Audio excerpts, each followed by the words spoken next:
உம் அழகான கண்கள் என்னை கண்டதாலே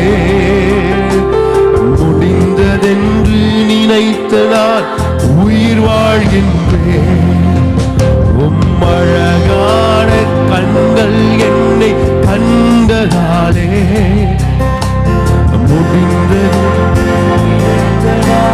உயிர் கரங்களுக்கு சொல்லுமா, யாரும் அறியாத என்னை நன்றாய் அறிந்து தேடி வந்த நல்ல நேசரே, யாரும் அறியாத என்னை நன்றாய் அறிந்து தேடி வந்த நல்ல நேசரே,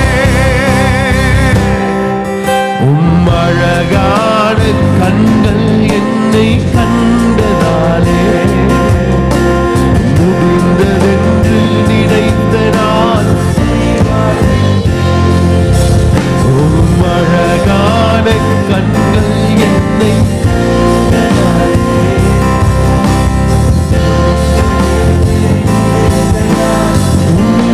அப்படியே கரங்களை உயர்த்துமா, எல்லாரும் கரங்களை உயர்த்துவோம், கரங்களை உயர்த்துவோம், அப்படியே கரங்களை உயர்த்தி இந்த வார்த்தைகளை உணர்ந்து ஒரு நிமிஷம் அப்படியே கண்களை மூடி நீங்க நினைத்து பாருங்க. எவ்வளோ காரியங்களை நம்ம ஆண்டவருக்கு எதிராக விரோதமாய் நம்முடைய வாழ்க்கையில நாம் செய்திருக்கிறோம். ஆனால் இன்றைக்கு தேவன் உங்களோடு கூட இடைப்படுகிறார். உனக்கு நான் பூர்ண கிருபையினாலே உன்னை நிரப்ப வல்லவராய் இருக்கிறேன். நீ எனக்காய் பலமாய் சாட்சி பகர்வாய் என்றார். கிறிஸ்துவின் உயிர்த்தெழுதலின் வல்லமையை குறித்து நீ பலமாய் சாட்சி பகர்வாய் என்றார். பூரண கிருபையினால் கர்த்தர் உங்களை நிரப்ப வல்லவராய் இருக்கிறார். அதை உணர்ந்தவங்க எல்லாம் அப்படியே கரம் உயர்த்தி, ஒன்றும் இல்லாத என்னை உன் காருண்யத்தாலே உயர்த்தி வைத்த நல்ல நேசரே, ஒன்றும் இல்லாத என்னை உன் காருண்யத்தாலே உயர்த்தி வைத்த நல்ல நேசரே, உன் அழகான கண்கள் என்னை கண்டதாலே முடிந்ததென்று நினைத்த உயிர் வாழ்கின்றேன். உம் அழகான கண்கள் என்னை கண்டதாலே முடிந்ததென்று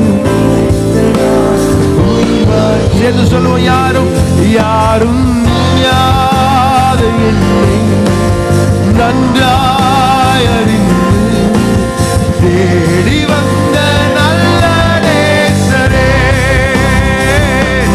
யாரும் அறியாத என்னை நன்றாய் அறிந்து தேடி வந்த நல்ல நேசரே,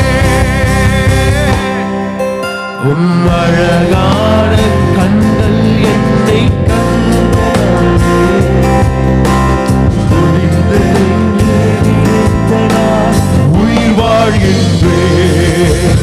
உம் அழகான கண்கள் என்னை கண்டதாலே முடிந்ததென்று நினைத்த நான் உயிர் வாழ்கின்றேன். அப்படியே சமூகத்தில் ஒரு சில பேருங்க நீங்க பின்மாற்றத்தில் இருந்தீங்க. இன்னைக்கு தேவன் மீண்டும் அவருடைய அன்பின் கரத்தினாலே, அன்பின் கயற்றினாலே உங்களை கட்டி அவருடைய சமூகத்தில் இழுத்துக் கொள்ளுகிறார். அவருடைய அன்பை உங்களுக்கு வெளிப்படுத்துகிறார். பின்வாங்கின எலியாவாக இருக்கலாம், பின்மாறி போன ஊதாரி மைந்தனாக இருக்கலாம். இன்னைக்கு பிதாவானவர் உனக்காக காத்து கொண்டிருக்கிறார். எத்தனை பேர் அவருடைய சமூகத்தில் ஒப்புக் கொடுக்கிறீங்க? ஆண்டவரே, உம்முடைய அன்பின் கரத்திற்குள்ளே என்னை அர்ப்பணிக்கிறேன் என்று சொல்லி அவருடைய வார்த்தைக்கு நம்மளே ஒப்பு கொடுத்து, உன் ஆதிக்கால அன்பு எங்க? நீ என் மேல செலுத்தின ஆதி அன்பு எங்க? சில பேருங்க ஆரம்பத்துல ரொம்ப வேகமா இருப்பாங்க, அப்புறம் கொஞ்சமா வேகம் குறைஞ்சுக்கிட்டே இருக்கும். சில பேருடைய தேவனோடு கூட இருக்கிற ஐக்கியம் ஒரு சீராகவே இருக்காது. இன்னைக்கு ஆண்டவர் உங்களிடத்துல ஒரு சீரான ஒரு ஐக்கியத்தை எதிர்பார்க்கிறார்.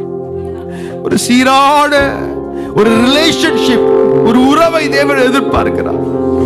ஆண்டவர் சொல்றார், உன்னோடு கூட நான் இடைப்பட விரும்புகிறேன், சம்பாஷிக்க விரும்புகிறேன், உன்னோடு கூட நான் பேச விரும்புகிறேன், உன்னை உருவாக்க விரும்புகிறேன். என்னை உருவாக்குவதற்கு உன்னை விட்டுக்கொடு.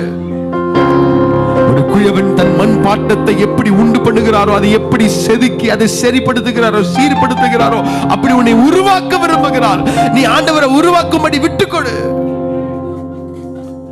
ஏன் அநேக முறை இந்த குயவனுடைய கரத்தை விட்டு வெளியே போற? இந்த குயவனுடைய கரத்தில் நீ தங்கி இருப்பாய் என்றால், இந்த குயவனுடைய கரத்தில் நீ தங்கி இருப்பாய் என்றால், உன்னை விலை உயர்ந்த பாத்திரமாய், ஏற்ற பாத்திரமாய், கனமுள்ள பாத்திரமாய் உன்னை வணைவது நிச்சயம் அல்லவா? ஏனென்றால் உன் மேல பூரண கிருபையை தேவன் வெளிப்படுத்த விரும்புகிறார். நீ தேவனுக்காக பலமான ஒரு சாட்சியாய் இருக்க வேண்டும் என்று தேவன் எதிர்பார்க்கிறார். உன்னை விட்டுக்கொடு. Just surrender yourself. Oh, surrender yourself. தேவன் ஒரு சில பேரோடு கூட இடைப்படுவதை நாவிலே உணர்கிறேன். உன்னை விட்டுக்கொடு. கர்த்தருடைய அன்பு அநேக பேருடைய இருதயத்தை நிரப்பிக் கொண்டிருக்கிறது. உங்க மேல தேவனுடைய பூரண கிருபையினால் நிரப்புகிறார். பெற்றுக்கொள். இயேசுவை நாமத்தினால பெற்றுக்கொள். Receive that great grace upon your life. ஓராமா காஷேச்சரியா கரா மலரா காசியா தெரேக். பூரண கிருபை, பூரண கிருபை, பூரண கிருபை.